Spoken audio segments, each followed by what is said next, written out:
यतिमिरोपशान्तये शान्तपावनमचिन्त्य वैभवं तं नरं वपुषि कुञ्जरं मुखे मन्महे किमपि तुन्दिलं महः शरणं करवाणि शर्मदं ते चरणं वाणि चराचरोपजीव्यं करुणामसृणैः कटाक्षपातैः कुरु माम् अम्ब कृतार्थसार्थवाहम् शारदा शारदाम्भोजवदना वदनाम्बुजे सर्वदा सर्वदास्माकं सन्निधिः सन्निधिं क्रियात् विमलपटी कमलकुटी पुस्तकरुद्राक्षशस्तहस्तपुटी कामाक्षि पक्ष्मलाक्षी कलितविपञ्ची विभासि वैरिञ्ची वागर्थाविव सम्पृक्तौ वागर्थप्रतिपत्तये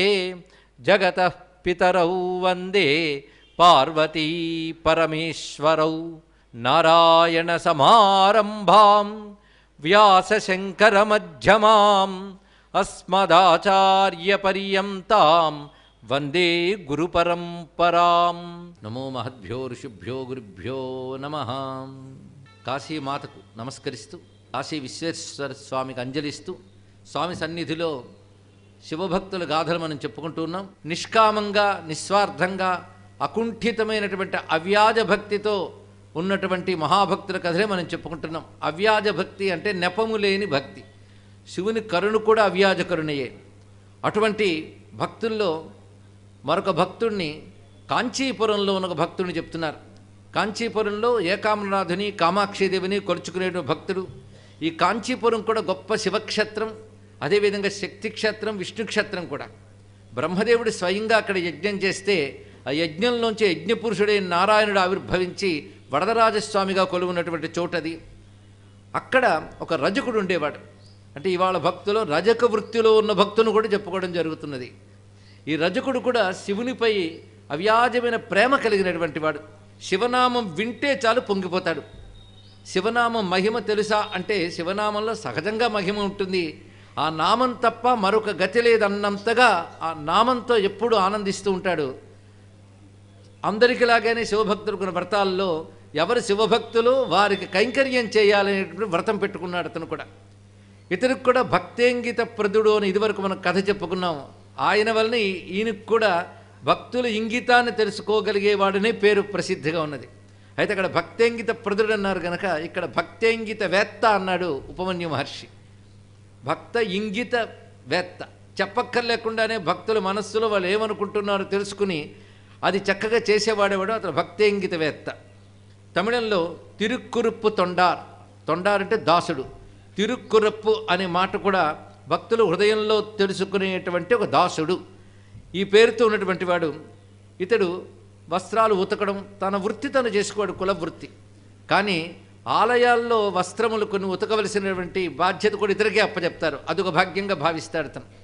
అదేవిధంగా శివభక్తులు వచ్చినప్పుడు వారి వస్త్రములు ఉతికేటప్పుడు మరింత శ్రద్ధగా చేస్తాడు, నిరపేక్షంగా చేస్తాడు. అక్కడి నుంచి ధనాన్ని ఆశించకుండా చేస్తుంటాడు.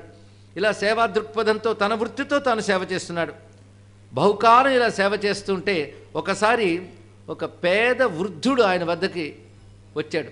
అతడు కూడా భస్మరుద్రాక్ష ధారణలు చేస్తూ శివనామం పలుకుతూ ఉంటే చూసి పరవశించిపోయి మీకేం సేవ చేయాలన్నాడు. అడగక్కర్లేకుండా తెలిసిపోయింది ఏంటంటే ఆయన ధరించిన వస్త్రం ఎప్పటిదో, అందులో దుర్గంధం కూడా వస్తున్నది. అది ఉతకవలసిన అవసరం ఉంది. ఈయనకి తెలిసిపోయింది. మీ వస్త్రం ఇస్తే నేను ఉతికి పెడతానండి అన్నాడు. ఇక్కడ ఆ పైన వేసుకున్నటువంటి ఆ వస్త్రాన్ని, నాయనా బయట చలి బాగా ఉన్నది, ఈ వస్త్రం ఒక్కటే నన్ను చలి నుంచి కాపాడేది. ఇప్పుడు తెల్లవారింది, మళ్ళీ సాయంత్రం వరకు పర్వాలేదు, సూర్యుడు ఉంటాడు. అది కానీ రాత్రి అయిందా ఆ వస్త్రం లేకపోతే నేను ఉండలేను.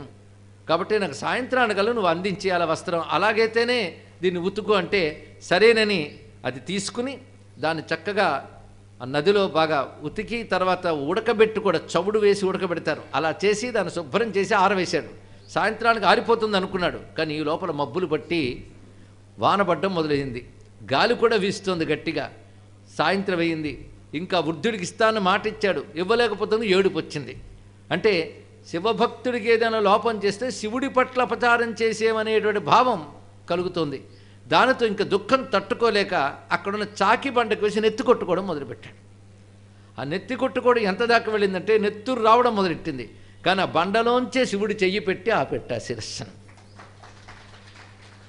ఆపివేయడమే కాకుండా ఆరిపోయిన వస్త్రం తను కప్పుకుని పరమేశ్వరుడు ప్రత్యక్షమయ్యాడు. అక్కడ నీ భక్తికి చాలా సంతోషించాను నాయన అని అనుగ్రహించాడు. ఎటువంటి చెయ్యి చాచారని సెక్యులర్ చెప్తున్నాడు. అక్కడ ఉన్నటువంటి శివలింగమే ఉమాదేవి చేత ఆలింగనం చేసుకోబడ్డటువంటి శివలింగం. ప్రత్యేకం ఆ సైకితలింగం ఆ ప్రవాహానికి కొట్టుకుపోకుండా అమ్మ కామాక్షమ్మ గట్టిగా పట్టుకుంటుంది. ఆ పట్టుకున్నందుకు సంతోషించేట శివుడు. అలాంటి అమ్మ ఆలింగనం చేసుకున్న శరీరంతో అమ్మవారు పట్టుకున్న చేత్తో అతడి తలకి గాయం తగలకుండా ఆపినటువంటి శివుడికి నమస్కారము అని సెక్యులర్ మంచి కవితాత్మక ధోరణితో చెప్తున్నాడు. ఈ రజకుడిపై ఒక్కసారి దేవతలు పూలవాన కురిపించి తమ యొక్క భక్తిని ప్రకటించారు. అప్పుడు పరమేశ్వరుడు అతన్ని కైలాస ప్రాప్తి కలిగించాడు అంటూ చిన్న కథ అయినప్పటికీ కూడా ఇందులో ఉన్న భక్తి వైభవాన్ని తెలుసుకుంటున్నాం. ఆ తర్వాత ఒక మహా విశేషమైనటువంటి నాయనార్ కథలోకి ప్రవేశిస్తున్నాం. ఇది నాయనార్లలో ప్రధానమైన నాయనార్ ఒకను. ఆయన చరిత్ర చాలా పెద్దది. కొన్ని అధ్యాయాలు విస్తారంగా రచించాడు సెక్యులర్. ఉపమన్యు మహర్షి కూడా ఈ కథను చాలా విస్తారంగా తెలియజేశాడు. మనం మునిపే చెప్పుకున్నాం, ఈ కథలకి ప్రథమకర్త సెక్యులర్ కాదు. ఎక్కడెక్కడ ఉన్నవన్నీ ఆయన సమీకరించాడు. కొన్ని మాత్రం ఆ సెక్యులర్ గ్రంథంలోనే దొరుకుతాయి. కానీ ఇప్పుడు చెప్పుకోబోతున్న కొన్ని చరిత్రలు ఇతర గ్రంథాల్లో కూడా ఉన్నాయి. ఇది సెక్యులర్ కాలం నాటి భక్తులు గారు, ఆయన కంటే పూర్వీకులైనటువంటి భక్తులు. ఇది తెలుసుకోవాలి. అలాంటి మహానుభావుని చరిత్ర చెప్తున్నారు. తిరుమునైప్పాడి అనేటువంటి ప్రాంతం అది. ఆ ప్రాంతం అంతా కూడాను ఆ ప్రాంతంలో అనేక క్షేత్రాలు ఉంటాయి. ఆ క్షేత్రాల్లో ఎందరెందరో ధర్మ మార్గంలో భక్తి మార్గంలో సేవ చేస్తున్నటువంటి వారు, వివిధ వృత్తుల వారు. అది శివానుగ్రహం వల్ల పాడి పంటకు లోటు లేకుండా ఉంటుంది. అలాంటి చోట తిరువామూర్, దీనికి తిరువారూర్ అని కూడా పేరు. అక్కడ పొగళనార్ అని ఒక భక్తుడు ఉండేవాడు. ఈయన సంస్కృతంలో కీర్తిమంతుడు అని పేరును రచించాడు ఉపమన్యు మహర్షి. ఆయన యొక్క భార్య పేరు మాదిని. వారు గొప్ప శివభక్తులు.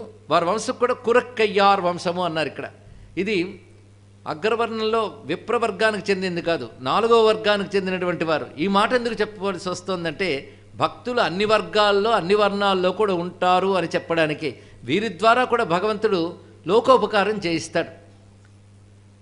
వారికి చాలా కాలానికి కలిగిన ఒక సంతానం తిలకవతి అనేటువంటి స్త్రీ సంతానం. ఈ తిలకవతి ఎలా జన్మించిందంటే మహాలక్ష్మిలా కలిగింది అంటాడు సెక్యులర్ వర్ణంలో. అంత తేజస్సుతో ఉన్నటువంటిది. మరికొన్ని సంవత్సరాలకి పుత్ర సంతానం కూడా కలిగింది వారికి, ఆ కీర్తిమంతుడికి మాదినికి. అతని పేరు మరుల్ నిక్కియార్ అని పెట్టారు. మరుల్ అంటే భ్రమ.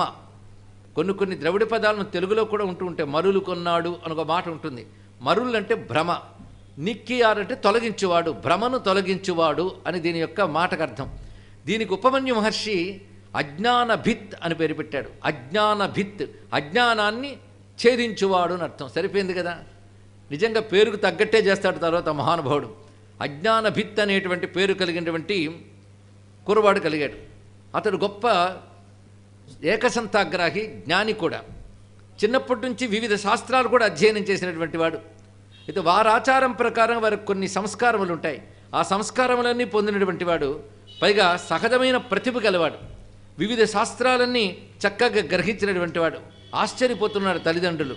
ప్రపేదిరే ప్రాక్తన జన్మ విద్య అన్నట్లుగా పూర్వజన్మల్లో విద్యలే వేరే ఇతనికి వచ్చాయా అన్నంతగా గొప్ప విద్యలు నేర్చుకుంటూ చురుగ్గా ఉన్నటువంటి వాడు అతను.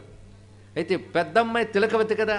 ఆ తిలకవతికి ఆ కౌమార దశ దాటి యవ్వన దశ అంకురిస్తున్న సమయంలో మంచి సంబంధం చూడాలని తల్లిదండ్రులు అనుకుంటూ ఉంటే, ఆ సమయంలో ఒక సేనాని, రాజ్యంలో సేనానిగా ఉన్నటువంటి ఒక ఆయన కర్షక వంశానికి చెందినటువంటి వాడు. అంటే ఉభయులు కూడా కర్షక వంశానికి చెందినటువంటి వారని తెలుస్తున్నది. అతని పేరు కలిప్పహయార్. అంటే మూలంలో కలిశత్రువు అని పేరు పెట్టారు. కలికి శత్రువు. ఈ పేరు చాలా బాగుంది. కలికి మిత్రుడుగా ఉండకూడదు, కలికి శత్రువుగానే ఉండాలి ఇక్కడ. అంటే కలి లక్షణాలకు విరుద్ధంగా ఉన్నవాడు కలిశత్రు. అతనికి ఆ పేరు పెట్టారు తల్లిదండ్రులు. కలిప్పహయార్ అని తమిళంలో, కలిశత్రు అని సంస్కృతంలో. ఇతడు ఆ రాజ్యంలో సేనలో ప్రధానమైన స్థానంలో ఉన్నటువంటి వాడు. అతడు తిలకవతి కుటుంబం గురించి తెలుసుకుని ఆ అమ్మాయిని చేసుకోవాలనుందని తానే కోరికను వ్యక్తపరిచాడు. ఆవిడ పెద్దలు సంప్రదించి యోగ్యమైనటువంటి సంబంధం, ఈ సంబంధం కుదుర్చుకుందామని చెప్పి వాళ్ళ సంబంధం నిశ్చయం చేశారు. ఇంకా వివాహం నిశ్చయం ఉంటే ఈ లోపల పెద్ద యుద్ధం వచ్చి పడింది. నిశ్చితార్థములయ్యే, ఇంకా వివాహం జరగాలి, ఈ లోపల ఒక యుద్ధం జరిగింది. ఆ యుద్ధంలో ఇతడు సేనల్లో పాల్గొన్నాడు.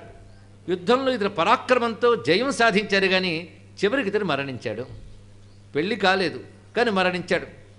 ఈ బాధ తట్టుకోలేక తండ్రి కీర్తిమంతుడు ఆయన కూడా గుండె ఆగి మరణించాడు. తిలకవతి తండ్రి. కొంతకాలానికి మాదిని తల్లి కూడా మరణించింది. ఇంకా అక్కా తమ్ముళ్ళే మిగిలిన్నారు. ఆ అక్క మనస్సులో నిర్ణయించుకున్నది, నాకు అతడితో వివాహం కాలేదు నిజమే, కానీ మనస అతడే నా భర్త అని నిశ్చితమైపోయింది గనక ఇంకా నేను వివాహం చేసుకోను అని నిశ్చయించుకుని తాను కూడా శరీరత్యాగం చేస్తే బాగుండు అని భావంలోకి వెళ్ళింది. కానీ ఆ తమ్ముడు, అక్క నువ్వే నాకు దిక్కు అన్నాడు.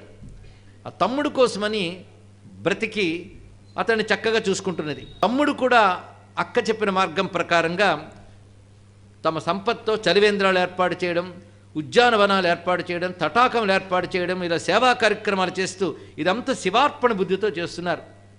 మఠ నిర్మాణములు, అతిథి సత్కారాలు ఇలాంటివి చేస్తూ ఉండగా క్రమంగా కాలం ఎలాంటి మార్పు చేసిందంటే, ఈ తమ్ముడికి అంటే అజ్ఞాన భిత్తికి అన్ని మతాల సారం తెలుసుకుందాం అనుకు బుద్ధి పుట్టింది.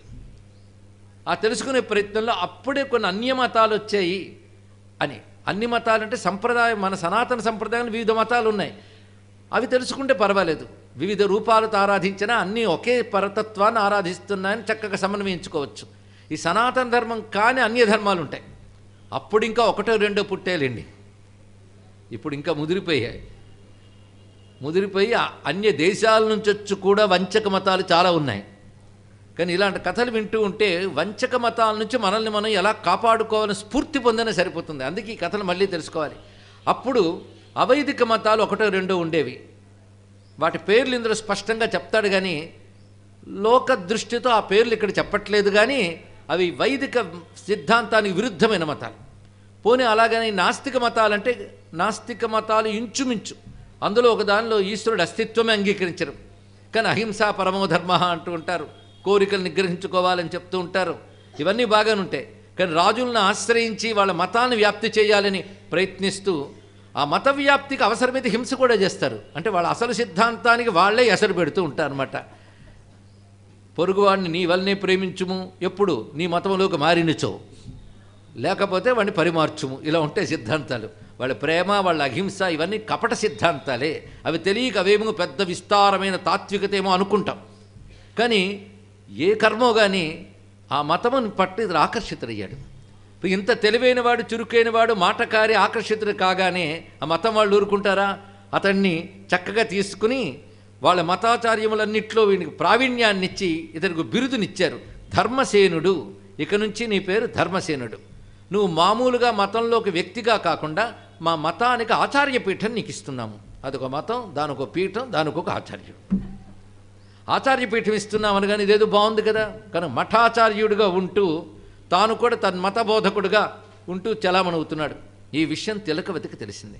ఆమె చాలా బాధపడింది. మహాశివభక్తురాలు. అందుకే పోయినవాడు ఇంకా పతి కాకపోయినా పతి అనే భావంతోనే అన్నిటి మీద వైరాగ్యం పొంది ఆ తల్లి ఆ వైరాగ్యంతో, త్యాగభావంతో ఒక దీక్షగా సంయమిని వ్రతం పాటిస్తూ ఉన్నది. అంటే ఒక సంయమి ఎలా ఉంటాడో అదేవిధంగా నిగ్రహ సంపన్నురాలి. అక్కడ ఉన్నటువంటి ఒక శివక్షేత్రం, అది తిరువదిహం అంటారు ఆ క్షేత్రాన్ని. దానికి వీరస్థానేశ్వరం అని సంస్కృతంలో నామధేయం. శివుడి పేరు కూడా వీరాట్టేశ్వరుడు. అది విస్తారమైనటువంటి ఆలయం. ఆ ఆలయంలోని శివుణ్ణి ఆశ్రయించుకుని నిరంతరం శివారాధన చేసుకుంటూ పెద్దల ద్వారా తనకు వచ్చినటువంటి శివమంత్రాన్ని జపం చేసుకుంటూ అక్కడ శివకైంకర్యం చేస్తూ ఆ ప్రాంగణంలో ఉన్నది. ఆలయాన్ని చిమ్మడం, గోమయంతో అలకడం, శుద్ధి చేయడం, అలాగే పువ్వులు ఏరు తెచ్చి శివుని కోసం మాలలల్లడం, ఇలాంటివన్నీ చేస్తూ అయితే ఆలయాన్ని శుభ్రం చేయడం కూడా భక్తిలో ఒక భాగం అండి. శైవ సిద్ధాంతంలో దీన్ని చర్య అని అంటారు. చర్య, క్రియ, యోగము అంటూ 3 భాగములు ఉంటాయి శైవ సిద్ధాంతంలో. చర్య అన్నప్పుడు ఈ ఆలయములు మొదలైనటువంటి శుభ్రము చేయుట, క్రియ అంటే శివధర్మములు ఏవైతే చెప్పబడుతున్నాయి శాస్త్రమునందు వాటను అనుసరించుట అంటే అభిషేకము, పూజ ఇత్యాదులన్నీ క్రియ అని చెప్పబడతాయి. ఇక మూడవది యోగము. చర్య, క్రియ, యోగము. ఈ మూడు చేస్తూ ఉంటే ఏం జరుగుతుంది అంటే మనలో ఉన్న మలత్రయములు శోధింపబడతాయి. మలత్రయము అంటే కార్మిక మల, మాయిక మల, ఆణవ మలములని 3 రకాల మలములు ఉంటాయని. కార్మిక మల అంటే కర్మ వల్ల సంక్రమించేది కార్మిక మల. మాయిక మలము అంటే సంసర్గం వల్ల, సంఘం వల్ల ఏర్పడే పాపం. సంఘం అంటే మనం ఏర్పరచుకున్న విషయములు, వ్యక్తులు, వీరితో ఏర్పడినటువంటి రాగద్వేషాలతో ఏర్పడే మాలిన్యాన్ని మాయిక మలము అంటారు. మూడవది ఆణవ మలం. అనేక జన్మల నుంచి సంక్రమిస్తున్నటువంటి ఆ మూల మాలిన్యం ఏదైతుందో దాన్ని ఆణవ మలం అంటారు. కానీ మొదట చెప్పిన 2 తొలగించుకునే ప్రయత్నం మనం చేస్తే మూడవది ఈశ్వరుడు తొలగిస్తాడు. మరి శివుడంటే ఎవరయ్యా అంటే 3 మలినములు లేనివాడు శివుడు, 3 మలినములు ఉన్నవాడు జీవుడు. ఇది జీవుడికి శివుడికి భేదం. ఇదంతా ఆ ఆదిశైవ సిద్ధాంతంలో ఉన్న ప్రధానమైన అంశములు ఇప్పుడు చెప్పుకుంటున్నాం. కనుకనే ఆ కార్మిక మాయిక మలములు తొలగాలంటే చర్య, క్రియా, యోగము పాటించాలి అన్నారు. అయితే ఈ కార్మిక మాయిక మలములు తొలగించుకోవడమే చిత్తశుద్ధ్యర్థం అని మనం సంకల్పంలో చెప్పుకున్నది. మమ ఉపాత్త దురితిక్షయార్థం అనే మాటలో, చిత్తశుద్ధ్యర్థం అనే మాటలో కనబడుతున్న అంశం ఇది. ఈ రెండిటి కోసమే మానవుడు ప్రయత్నిస్తూ ఉండాలి. అది సత్కర్మానుష్ఠానం ఒకటి. అలాగే సంసర్గ దోషం పోవాలంటే ఒక మంచి విషయంతో సంసర్గం ఏర్పాటు చేసుకోవాలి. అది యోగము ద్వారా సాధ్యమవుతుంటుంది. కనుక ఈ విధములైనటువంటి చర్య, క్రియ, యోగము ఈ పద్ధతిని అనుసరిస్తుంటారు శివభక్తులు. అందుకే ఆలయములు సేవించుకున్నట తమంత తాము. కానీ ఎవడో శుభ్రం చేస్తే మనం చూడడం కాదు, మనమే ఆలయాన్ని శుభ్రం చేయడానికి సిద్ధపడాలి. అలా చేస్తే అనేక దోషాలు పోతూ ఉంటాయట. కనుక ఆమె పని ఆలయాన్ని శుభ్రం చేయడం, గోమయంతో అలికి శుద్ధి చేయడం, అలాగే పుష్పాపచయం, పువ్వులేరి తెచ్చి స్వామికి మాలలు కట్టడం, ఇలా చేస్తూ నిరంతరం శివమంత్రం చేస్తున్నప్పటికీ మనసులో మాత్రం బాధ. అయ్యో తమ్ముడు ఈ విధంగా కూడని మార్గంలోకి వెళ్ళాడే, అన్యమతాల్లోకి వెళ్ళాడే అని బాధపడేది. ఈ బాధ ఎవరితో చెప్పుకుంటుంది? జ్యోతిస్వరూపుడైన శివునితో చెప్తోంది అంటాడు సిక్కల. అక్కడ జ్యోతిస్వరూపు అని శబ్దం వాడాడు. జ్యోతిస్వరూపుడైన శివునితో విన్నవించుకుంటోంది. అలాగా ప్రతిరోజు ఎదురు చూస్తుంది మారి వస్తాడేమోనని. కానీ అప్పటికీ రావట్లేదు. ఎప్పుడో మీకు దుఃఖం పెరుగుతూ శివుని అంటే ఒకసారి శివుడు స్వప్నంలో ఆమెకు కనబడి, కొద్ది రోజుల్లో నువ్వు అనుకున్నది జరుగుతుంది, తప్పకుండా వస్తాడు. ప్రతిదానికి పూర్వజన్మలు ఒకటి ఉంటాయి. ఆ కర్మలను అనుసరించి ఫలాన్ని ఇస్తాను, కానీ ఊరికినే ఎవడికి నేను దుఃఖము సుఖము 2 ఇవ్వను. కర్మఫలప్రదాతే ఈశ్వరుడు. అయితే నన్ను ఆశ్రయించినటువంటి యోగముకి నేను సంతోషించి వాడిని శుద్ధుణ్ణి చేసి త్వరగా అనుగ్రహిస్తాను. గత జన్మల్లో అతడు గొప్ప పండితుడు, శాస్త్రవేత్త అయినప్పటికీ ఒక అన్యమతస్థుడితో వాదించి అతడి శాపానికి గురయ్యాడు. ఆ శాప ఫలం ఇప్పుడు తీర్చుకోవడానికి కానీ ఆ మాత్రం అక్కడికి వెళ్ళాడే కానీ తిరిగి శుద్ధుడై వస్తాడని శివుడు అభయం ఇచ్చాడు. ఆ రోజు ఎప్పుడు వస్తుందా అని అక్క ఎదురు చూస్తుంది. ఇలా ఉంటూ ఉండగా శివలీల విశేషం ఏంటంటే అక్కడ మఠాచార్యుడుగా ఉన్న ఆయనకి శూల బాధ వచ్చింది. శూలము అంటే కడుపుకు సంబంధించినటువంటి బాధ. ఎలా వచ్చింది అంటే దాని గురించి కూడా వర్ణిస్తూ, ఒకవైపు బడబాగ్ని రగులుతున్నట్టు, మరొక వైపు కాలకూట విషం లోపలికి వెళ్ళినట్టు, ఇంకోవైపు వజ్రాయుధంతో కొడుతున్నట్టు వచ్చి నొప్పి. 3 విధాలుగా చెప్పాడు. అంటే ఆ మంటకి బడబాగ్ని అని చెప్పాడు. తట్టుకోలేని తీవ్రతని కాలకోటంతో పోల్చాడు. ఒక పొడిచినట్టు ఉండడాన్ని వజ్రాయుధంతో పోల్చాడు. ఆ విధమైన కడుపు నొప్పితో బాధపడుతూ ఉంటే వాళ్ళు ఏం చేశారంటే, మనకు కొన్ని మంత్రాలు ఉన్నాయి, ఈ మంత్రజలాలు తాగితే తగ్గిపోతాయి అని చెప్పారు. ఆ మంత్రించిన జలాలు అంటే ఆ మతాల్లో కూడా కొన్ని మంత్రాలు ఉంటాయి. వాళ్ళకు కూడా ఆ మంత్రాలు చేసి నెమలి పింఛాలు పట్టుకుని వాటిని అభిమంత్రించి ఆ నీళ్లు తాగించి చేశారు. అలాగే వాళ్ళకి కొంత వైద్యములు ఇవి నేర్చుకుంటారు. ఎందుకంటే ఇతరులను ఆకర్షించడానికి ఇలాంటివి పనికొస్తాయి. మొత్తానికి వాళ్ళు ఇన్ని రకాలు చేశారు కానీ తగ్గలేదు. తగ్గకపోయేటప్పటికల్లా ఆయనకు తెలిసింది, నేను చాలా పొరపాటు పడ్డాను, ఆకర్షితుడినైపోయి ఒక మాయలో పడి మతంలో చేరిపోయాను. అప్పుడు తెలిసింది దీని నుంచి బయటపడాలంటే, చిన్నప్పుడు కడుపు నొప్పి వచ్చినప్పుడు మా అక్క నాకు విభూతి పెట్టేది, తగ్గిపోయేది. ఆ అక్కను వదిలేసి ఇక్కడికి వచ్చేసానే. మా అమ్మా నాన్న హఠాత్తుగా మరణించిన తర్వాత తానే తల్లి తండ్రి నన్ను సాకింది. అటువంటి అక్కను విడిచిపెట్టాను. తరతరాల నుంచి మేము కొలుచుకుంటున్న పరమేశ్వరుని విడిచిపెట్టాను. ఎంత తప్పు చేశానో పశ్చాత్తాపం మొదలైంది. ఒక్కొక్కప్పుడు ఇలాంటి బాధలు వచ్చినా మంచిదే, పశ్చాత్తాపానికి కారణమవుతాయి. దానితో బాధపడుతూ సోదరి బాగా గుర్తు రావడంతో తమ దగ్గరున్న వంటవాడిని పిలిచి, మా అక్క ఫలానా ఊర్లో ఉంటుంది, అక్కడ పరమేశ్వరుడు వీరస్థానేశ్వరుడు అనే పేరుతో ఉంటాడు. ఒక్కసారి మా అక్కకి కలిసి ఇలా నాకు ఒంట్లో బాగోలేదన్న విషయం చెప్తావా అన్నాడు. వెళ్ళి అతడు చెప్పాడు. పైగా అక్కకి చెప్పి అక్క వస్తుందేమని ఆశించాడు. అక్క ఒకటే మాట అన్నది, వారున్న చోటుకి నేను రాను. ఇది పంతంగా చెప్పింది ఇక్కడ. ఎప్పుడైతే ఈ మాట తిరిగి వంటవాడు చెప్పాడో తానే బయలుదేరాలని నిర్ణయించుకున్నాడు. పైగా ఇప్పుడు మఠాచార్యుడు కనుక వారికి ఒక యూనిఫారం ఉంటుంది, వారికి ఒక యూనిఫారం, వారికి ఒక భిక్షాపాత్ర ఇత్యాదులన్నీ ఉంటుంటాయి కదా. అలాగా పెద్ద పెద్ద వస్త్రములు వేసుకున్నవాడు ఒక రాత్రి ఎవరికీ తెలియకుండా ఆ వస్త్రములు మార్చివేసి మామూలు వస్త్రములు సాధారణంగా పూర్వం ఎలా ధరించేవాడు అలాంటివి ధరించి కనబడకుండా జాగ్రత్తగా చీకట్లో ఆ పీఠం నుంచి బయటకు వచ్చేసాడు. మఠం నుంచి వచ్చి క్రమంగా ఆ ప్రాంతానికి చేరుకున్నాడు. అక్కడికి చేరేటప్పటికల్లానే ఆయన అంటే తిరువదిహం ఆ ప్రాంతానికి చేరుకుని దుఃఖితుడైపోయాడు చోటు చూస్తూనే. అక్క ఎక్కడుందంటే ఇదివరకు ఇంట్లో లేదు, ఎవరో చెప్పారు ఆలయం దగ్గరే ఉంటోందని. ఆలయం వైపు పరిగెత్తుకు వెళ్ళాడు. ఆ వెళ్ళినప్పుడు ఆలయాన్ని చూసి అసలు నాకు ప్రవేశించడానికైనా అర్హత ఉందా, తగని పని చేశాను కదా అనుకుంటూ అక్క వద్దకు వెళ్ళాడు. అప్పుడు అంటున్నాడు, మన పూర్వీకులు చేసిన తపఫలంగా ఉద్భవించిన దానివి నువ్వు, నేను శరణు వేడుతున్నాను, తీవ్రమైన శూల వ్యాధితో బాధపడుతున్నాను, నువ్వే నన్ను సన్మార్గంలో పెట్టాలి, ఇది ప్రార్థించాడు అతను. అప్పుడు ఆమె ఓహో శివలీల పనిచేస్తుంది, ఈ శూల వ్యాధి ఇచ్చినవాడు ఈశ్వరుడే, ఆ శూలధారే శూల వ్యాధినిచ్చి ఇటు రప్పించడానికి ఈ విధంగా బుద్ధి మార్చాడనమాట అని మనస్సులో అనుకుని నమస్కారం చేసి, ఇంక నువ్వు ఇక్కడికి వచ్చావు గనక మళ్ళీ వెనక్కి వెళ్లకుండా ఉంటాను నిర్ణయించుకుంటే అన్నీ బాగుంటాయి అని చెప్తూ ఆమె తాను నిరంతరం ధరించే భస్మం అక్కడుంది. అది శివమంత్రము చేత పవిత్రితమైనటువంటి మంత్రితమైన భస్మం. ఆ భస్మాన్ని తీసుకుని తానే నుదుటికి పెట్టి చేతికిచ్చి ఒంటికి అలదుకో అన్నది. ఆ భస్మాన్ని తాను అలదుకున్నాడు. పైగా అక్కడ ఉన్నటువంటి వాళ్ళందరూ శివభక్తులు కూడాను తిరిగి వచ్చినందుకు చాలా సంతోషించి, ఈ దివ్యమైనటువంటి కైలాసనాథుని విభూతి పంచాక్షరీ మంత్ర పూతమైనటువంటిది అన్నారు ఇక్కడ. పంచాక్షరీ మంత్రం చేత పవిత్రమైన ఈ భస్మము అంత శక్తివంతమైంది సుమా అని చెప్పిన వెంటనే అది ధరించి తోటి భక్తుల సాయంతో స్వామికి ప్రదక్షిణ చేస్తున్నాడు.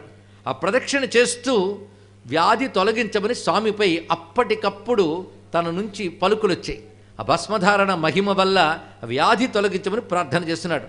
కుట్రాయన వారు విలక్కి అహలీర్ అనేటువంటి పద్య మాలికతో స్వామిని స్తుతించాడు.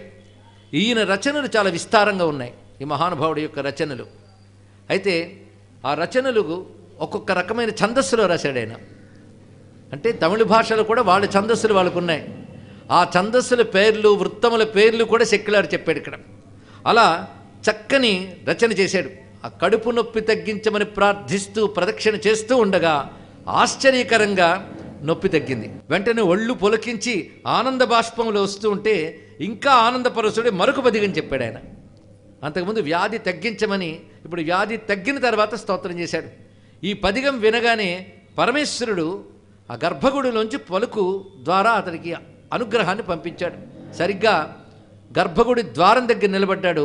గర్భగుడిలోంచి పలుకొచ్చింది. ఏమనంటే, నువ్వు ఏ పదిగం పాడావో అది నాకు చాలా సంతోషం కలిగించింది.